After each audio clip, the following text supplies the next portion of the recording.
यहाँ कोई नहीं आता। अमन ने डरते हुए कहा, मुझे सच जानना था।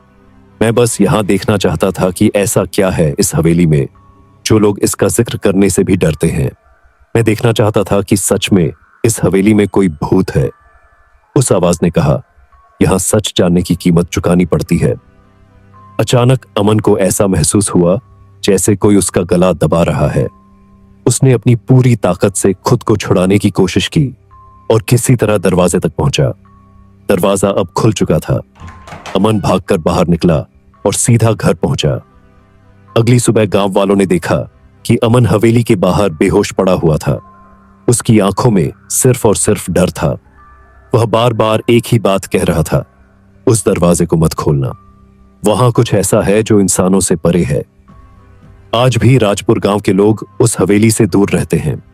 कहते हैं कि जिसने भी उस छुपे हुए दरवाजे को खोला वह फिर सामान्य नहीं रहा। अमन अब शहर में रहता है, लेकिन वह कभी अपने गांव वापस नहीं गया। राजपुर गांव में अमन के साथ हुई घटना के बाद हवेली की डरावनी कहानियां और तेजी से फैलने लगी। अमन तो शहर लौट गया, लेकिन गांव वाले अब और भी सतर्क हो गए। हवेली को पूरी तरह से सुनसान छोड़ दिया गया था। पर कहानी यही खत्म नहीं हुई।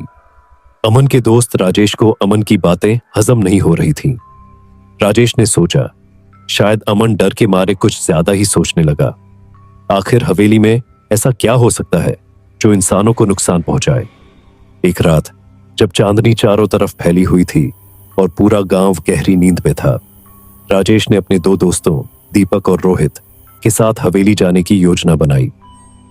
हमें पता लगाना होगा कि सच में वहां ऐसा कुछ है या ये सब मनगढ़ंत कहानियां हैं, राजेश ने उन्हें समझाया। दोस्तों ने हिचकिचाते हुए उसकी बात मान ली और वे तीनों रात के करीब 11 बजे हवेली की ओर निकल पड़े।